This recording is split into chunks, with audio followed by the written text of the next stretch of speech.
ሰላም ውድ የቻናሌ ቤተሰቦች በድጋሚ በአዲስ ስራ ተገናኝተናል። ስለተገናኘን በጣም ደስ ብሎኛል። ዛሬም እንደወትሮ ለእናንተ ይጠቅማል ያልኩትን መረጃ ይዤ መጥቻለሁኝ። አብራችሁን በመቆየት ተጠቃሚ መሆን ትችላላችሁ።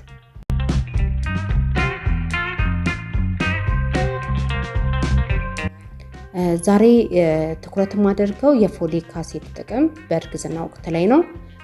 መጀመሪያ የምናነሳው ፎሊክ አሲድ ምንድነው የሚለው ነው። ፎሊክ አሲድ ወይም ፎሌት የሚባለው ቫይታሚን B9 ሰው ሰራሽ ምርት ነው።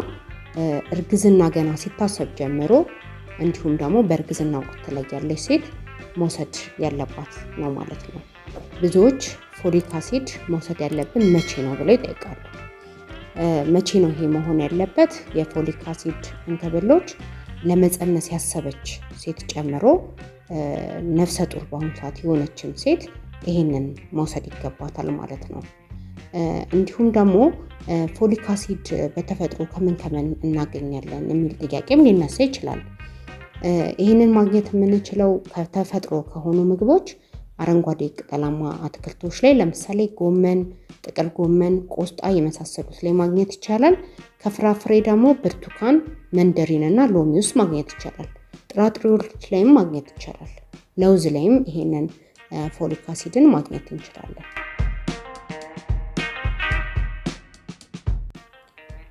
በምግብ የምናገኘው ፎሊክ አሲድ ታዲያ በቂ አይሆንም ወይ የሚል ጥያቄ ሊነሳ ይችላል። እውነት ነው። ከእርግዝና ውጪ ላሉ ሰዎች ከምግብ የሚገኘው ፎሌት በቂ ሊሆን ይችላል። ግን ፎሌት በአብዛኛው ምግብ ሲበስል በቀላሉ ሊጠፋ የሚችል ስላልሆነ በእርግዝና ወቅት ላይ ከመቼውም ጊዜ በለጠ ያስፈልገናል ማለት ነው። ታዲያ ፎሊክ አሲድ መውሰዳችን ምንድነው የሚጠቅመው ነገር ካለን፣ ፎሊክ አሲድ ከአፈጣጠር ጋር ተያይዞ የሚመጡ የአከርካሪ አጥንት ክፍተትን በከፍተኛ ሁኔታ ይከላከላል። ስለዚህ በእርግዝና ላይ በአሁኑ ሰዓት ላይ እርጉዝ ለመሆን ጥረት በማድረግ ላይ ያለሽ እህት ልትሆኚ ትችያለሽ። እርግዝና ላይ ያለሽ ልትሆኚ ትችያለሽ። ይህን ፎሊክ አሲድ መውሰድ በጣም ጠቃሚ እንደሆነ ነው የምነግርሽ።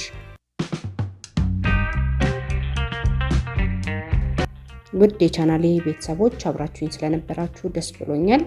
አጠር ያለ መልእክት አስተላልፌያለሁኝ። ያው ተጠቀሙበታላችሁ ብዬ ተስፋ አደርጋለሁኝ። በቀጣይ ደግሞ በአዲስ ስራ እንገናኛለን። እስከዛው መልካም ቆይታ።